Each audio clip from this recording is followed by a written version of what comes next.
Jadi kalau yang dikatakan ini karena terpuruk dan banyak hutang, ya banyak-banyak istighfar. Lalu perbaiki niat. Orang yang berhutang pun perlu niat. Innamal a'malu bin niat. Banyak di antara kita yang niatnya udah gak benar utang. Rasul SAW mengatakan, man akhadha amwalan nas yuridu ada'aha addallah anhu. Barang siapa yang pinjam uangnya orang dan niat untuk mengembalikan, Allah bantu dia mengembalikan. Wa man akhadha amwalan nas yuridu itlafaha atlafahu. Tapi barang siapa yang ngambil uangnya orang, hartanya orang, tapi niat gak bayar dari awal, ya fulan mah banyak duitnya, gak mungkin dicari sama dia gitu kan. Dari awal sudah kita seperti itu, Allah akan hancurkan kita bersama harta kita, gak bisa bayar. Maka perbaiki niat. Kemudian yang utang-utang ini ingat, utang kalau nggak ada perlunya nggak boleh jamaah. Rasul sallallahu alaihi wasallam itu berlindung dari hutang. Allahumma inni a'udzubika minal ma'tham wal maghram. Ya Allah, aku berlindung kepadamu dari dosa dan dari utang. Sebagai pertanda utang ini nggak main-main. Apalagi sekarang nih, orang kadang kala utang karena mau beli HP yang bagus. Apalagi dengan tawaran-tawaran ya. Apa sekarang ada kartu kredit tanpa bunga, gitu kan? Orang terus ngutang, akhirnya kena bunga dia. Hati-hati dengan sistem-sistem kemudahan-kemudahan yang diberikan itu. Ada unsur riba di sana dan kita harus berhati-hati masalah utang. Jadi saudara kita, ya sarannya buat dia banyak-banyak berdoa. Doa yang diajarkan oleh Rasulullah SAW kepada Ali bin Abi Thalib. Kalau punya utang, insya Allah bayarin tuh utang, walaupun sebesar gunung. Apa doanya? Allahumma kfini bihalalika an haramika wa aghnini bifadlika amman siwak. Ya Allah, cukupkan aku dengan yang halal darimu supaya aku enggak makan yang haram. Dan ya, berikan kepada aku karuniamu ya Allah sehingga aku tidak butuh dengan orang. Karena memang kalau butuh sama orang itu hina kita jamaah.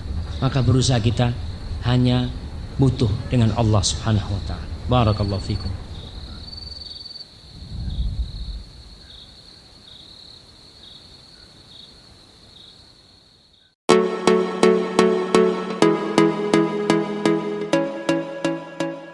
Sadar gak sih kalau kita hari ini sedang diprogram untuk menjadi miskin? Mungkin sebagian dari kita gak menyadari itu, tapi memang itulah faktanya. Pada video kali ini saya ingin memaparkan 3 kondisi yang menunjukkan bahwa kita itu sedang diprogram bukan untuk menjadi kaya, tapi sebaliknya untuk menjadi miskin. Apa saja sih 3 alasan logis yang mendasari hal ini? Yuk simak terus video ini sampai selesai ya. Hutang konsumtif adalah sebuah desain yang sengaja diciptakan untuk membuat kita tunduk dan patuh menjadi seorang budak. Orang-orang yang telah terjebak pada hutang konsumtif, mereka pastinya sangat sulit untuk keluar dari situ. Ketika kita telah berhutang, tanpa disadari kita itu sedang diperbudak. Dalam sekian lama kita akan bekerja dan kita akan menggunakan sebagian dari penghasilan yang kita peroleh dari pekerjaan itu untuk membayar cicilan hutang. Secara historis, perbudakan yang terjadi di masa lalu itu bersumber dari hutang. Mereka yang menjadi budak adalah mereka yang punya hutang tapi nggak mampu membayarnya. Akhirnya mereka terpaksa menjadi budak. Mungkin hari ini sudah nggak ada lagi perbudakan semacam itu, tapi berganti dengan model yang lebih keren, yang lebih modern. Ada begitu banyak orang yang hidupnya dihabiskan hampir sebagian besar untuk memikirkan bagaimana cara membayar cicilan hutang. Belum lagi model transaksi yang hari ini tersaji sebagian besar didesain dengan hutang. Anda mau beli mobil, Anda bisa mudah melakukannya cukup dengan berhutang. Mau beli sepeda motor, mau beli rumah, mau beli apapun bisa dilakukan dengan hutang. Yang lebih canggih lagi, untuk berhutang, mungkin kita dulu harus pergi ke sana kemari untuk mencari orang, datang ke si pemilik uang. Hari ini enggak, Anda cukup pakai smartphone, Anda sudah bisa dapat uang. Pinjaman online benar-benar telah merajalela hari ini, dan sebagian orang terjebak di dalamnya. Salah satu bukti bahwa hutang telah didesain benar-benar untuk menjerat kita adalah maraknya iklan yang menawarkan pinjaman. Dengan sangat mudah kita bisa melihat iklan berseliweran tentang pinjaman online. Mereka menawarkan bahwa Anda nggak perlu kemana-mana untuk mencari uang. Cukup semuanya bisa dilakukan dari smartphone Anda. Ada lagi tawaran diskon yang menggiurkan ketika Anda mau memanfaatkan fasilitas pay later atau sejenisnya. Kelihatannya sih murah, tapi sebenarnya enggak. Setelah kita berhutang, dihitung nih antara diskon dengan total cicilan yang harus kita keluarkan, tetap saja lebih mahal.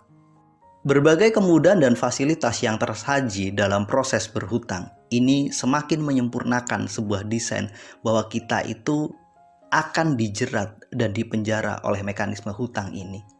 Satu hal yang pasti, ketika kita sudah terpenjara dalam hutang, maka pada titik ini kita sedang mulai menggali lubang kemiskinan yang jauh lebih dalam.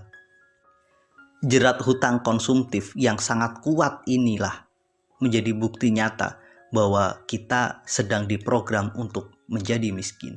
Ketika kita terprogram dan kemudian kita mengikutinya, maka bersiap-siaplah, hidup kita akan semakin sulit. Jadi yuk berhati-hati dalam menyikapi hutang, karena hutang adalah bagian dari sebuah desain besar yang menjerumuskan kita dalam lubang kemiskinan yang semakin dalam.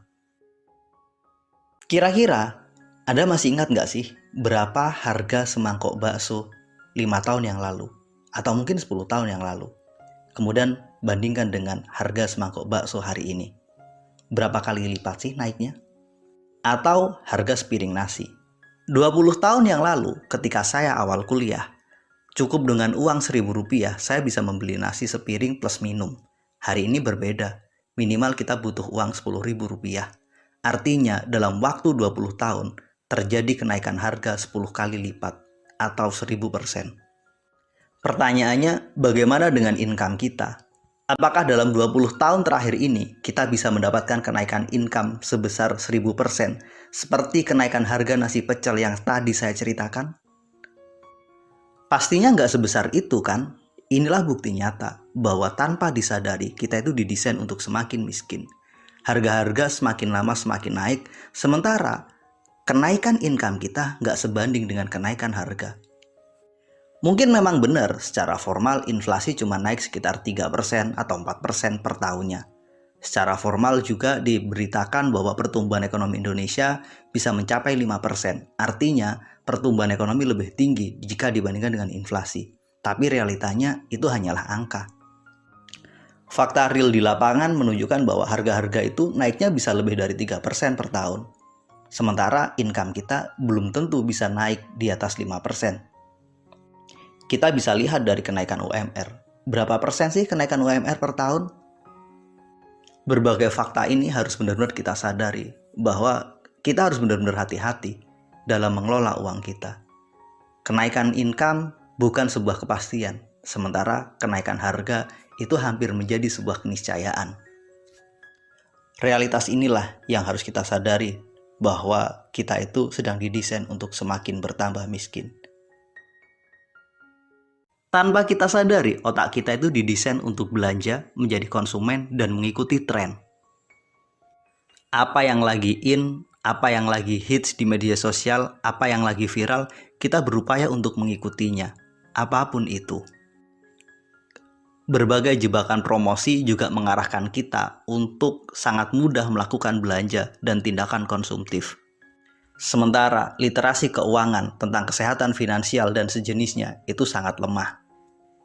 Mungkin sebagian dari Anda bertanya, bagaimana caranya kita didesain untuk mengikuti tren? Bagaimana caranya kita didesain untuk selalu belanja? Bagaimana caranya kita didesain untuk selalu bersikap konsumtif? Ketika kita sekolah, kita itu didesain untuk menggunakan seragam tertentu dengan mode tertentu. Ketika seorang siswa tidak menggunakan seragam sesuai dengan aturan yang telah ditetapkan, maka sang siswa akan dihukum. Dia akan mendapatkan teguran. Tanpa disadari, sistem pendidikan telah mengarahkan kita untuk selalu sama dan mengikuti mayoritas yang ada di sekitar kita. Kita nggak punya keberanian untuk berbeda, karena ketika berbeda itu dijustifikasi sebagai sesuatu yang salah dan kita mendapatkan hukuman. Maka nggak usah heran jika hari ini sebagian besar dari kita menjadi orang yang sangat latah, selalu ingin mengikuti apa yang lagi kekinian. Apapun yang ada di media sosial, yang lagi viral, kita berupaya untuk mengikutinya. Inilah alasannya kenapa kita itu sangat mudah terjebak pada perilaku konsumtif, mengikuti tren, mengikuti apapun yang sedang dilakukan oleh teman-teman kita. Kita nggak punya keberanian untuk berbeda karena memang desain kita adalah untuk selalu mengikuti mayoritas. Ketika sekolah, sekali lagi, kita nggak boleh berbeda, seragam kita harus sama, dan itu pun terrepetisi dalam kehidupan sehari-hari kita. Kita akan merasa takut ketinggalan tren, kita merasa nggak nyaman ketika kita berbeda dengan teman-teman di sekitar kita. Tanpa sadar kita juga sedang diprogram untuk mengubah perilaku kita dari sifatnya produktif menjadi konsumtif. Berbagai produk, berbagai iklan, semua menyajikan kemudahan, semua menyajikan sebuah budaya instan. Mulai dari sekedar minum kopi, minum teh, bahkan minum air putih, kita sudah didesain untuk bersikap konsumtif, bukan lagi produktif. Kita nggak lagi berpikir bagaimana cara membuat sebuah teh, semua sudah ada dalam bentuk kemasan. Kita juga lupa mungkin caranya bagaimana menyeduh sebuah kopi. Semua sudah tinggal minum karena sudah ada dalam kemasan. Bahkan yang lebih miris adalah air putih. Harusnya kita bisa mengolahnya sendiri, tapi sekarang kita membeli dalam kemasan. Inilah bukti nyata bahwa kita itu didesain untuk semakin konsumtif, tidak semakin produktif. Pada akhirnya, budaya konsumtif inilah yang benar-benar diinginkan oleh budaya kapitalis, agar kita hanya menjadi seorang konsumen, agar kita hanya menjadi pasar semata. Hal penting yang harus kita cermati dari pemaparan yang telah saya sajikan adalah, yuk kita lebih bijak dalam melakukan sesuatu. Jangan terjebak pada budaya konsumtif, jangan terjebak pada hutang, dan bertindaklah lebih produktif. Kita harus lebih punya kemampuan untuk menghasilkan uang. Karena apa? Inflasi itu semakin tinggi. Sementara kalau kita tergantung pada gaji kita sangat sulit untuk naik.